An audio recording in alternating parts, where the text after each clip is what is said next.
अस्सलाम वालेकुम स्टूडेंट्स, ये हमारी नवाए उर्दू की किताब क्लास 2 के लिए है। हमने अपनी लास्ट क्लास में यूनिट नंबर 5 की रीडिंग और एक्सरसाइज कंप्लीट की थी और आज की क्लास में हम यूनिट नंबर 6 की सबसे पहले रीडिंग करेंगे और उसके बाद उसकी एक्सरसाइज आपको समझाएंगे। तो चलिए फ़हरिस्त को चेक करते हैं।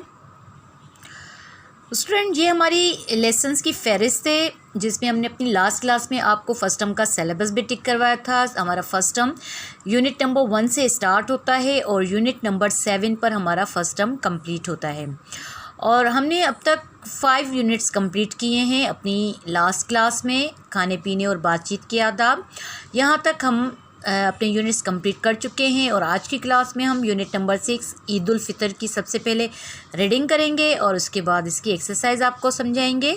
उसके बाद हमारा फर्स्ट टर्म का सिर्फ एक यूनिट रह जाएगा जिसे हम अपनी आगे आने वाली क्लासेस में कंप्लीट करेंगे। तो चलिए यूनिट नंबर 6 ईद उल फितर की सबसे पहले रीडिंग स्टार्ट करते हैं और ओपन करते हैं पेज नंबर 25 को। ईद उल फितर दुनिया के तमाम मज़हब के मानने वालों की तरह मुसलमान भी मुख्तलिफ़ मज़हबी और कौमी त्यौहार मनाते हैं। इन त्यौहारों में ईदों का त्यौहार बहुत अहम है। ईद के मायने खुशी और मुसर्रत के हैं। इस्लाम में 2 ईदें हैं, ईद उल फितर और ईद उल अज़हा। ईद उल फितर को छोटी ईद भी कहते हैं। इस ईद की ख़ास बात यह है कि खुशी के इस मौके पर गरीबों और मिस्कीनों में सदक़ाए फ़ितर तक़सीम किया जाता है ताकि वो भी और लोगों के साथ ईद की खुशियों में शरीक हो सकें।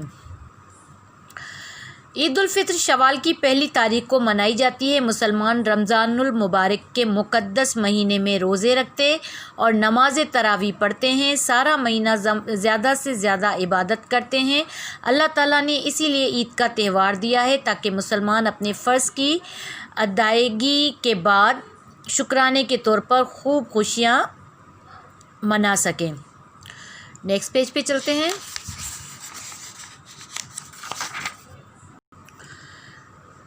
उनतीसवें रोज़े की शाम को बहुत रौनक होती है। लोग अपने अपने घरों की छतों पर चढ़कर या खुले मैदान में जमा होकर मगरिब की तरफ आसमान पर देखना शुरू कर देते हैं। अचानक जब चाँद नज़र आ जाता है तो हर तरफ शोर बपा हो जाता है। चाँद चाँद, वो देखो उधर देखो। चाँद नज़र आने के साथ ही लोग हाथ उठाकर दुआएं करते हैं और एक दूसरे को मुबारकबाद देने लगते हैं। बच्चे बड़ों को सलाम करते हैं और दुआएं लेते हैं। यार दोस्त भी एक दूसरे से गले मिलते और ख़ुशी का इजहार करते हैं। चांद रात खुशियों का समा लाती है। शहर की मस्जिदों से ईद की नमाज के वक्त का ऐलान किया जाता है। घरों में बच्चियां मेहंदी लगाकर एक दूसरे को दिखाती और खुश होती हैं। ईद उल फितर की सुबह बड़ी बारौनक होती है। औरतें और बच्चियां बावर्ची खाने में जाकर मीठे मीठे पकवानों की तैयारी शुरू कर देती हैं। कहीं सवैयाँ, कहीं जर्दा और कहीं शीर खुरमा। मुसलमान ईद की सुबह जल्दी जल्दी उठते, नहा धोकर फजर की नमाज अदा करते और फिर बैठकर मज़े से सवैयाँ खाते हैं। नेक्स्ट पेज पर चलते हैं। सवैयाँ खाकर ईदगाह का रुख किया जाता है। नमाज ईद के बाद इमाम साहब खुतबा देते हैं। फिर मिलकर मुल्क की सलामती और खुशहाली की दुआ की जाती है। दुआ के बाद लोग आपस में गले मिलते और ईद मुबारक कहकर एक दूसरे को मुबारकबाद देते हैं। नमाज ईद के बाद बच्चे और बच्चियां अपने वालिदैन से ईदी मांगते हैं। बड़े भी ईदी बांटकर खुश होते हैं। बच्चे उमूमन बाज़ारों में चले जाते हैं और बड़े घरों में आकर अज़ीज़ रिश्तेदारों से ईद मिलते हैं। गरीबों को खाना खिलाया जाता है, मुलाकातें होती हैं और कभी कभी सैर का प्रोग्राम भी बन जाता है। गर्ज सारा दिन खुशियों में गुजर जाता है। स्टूडेंट, यहाँ पर हमारे इस लेसन की रीडिंग कंप्लीट होती है और नीचे से इसकी मश्क यानी कि एक्सरसाइज स्टार्ट होती है। तो चलिए इसकी एक्सरसाइज को चेक करते हैं।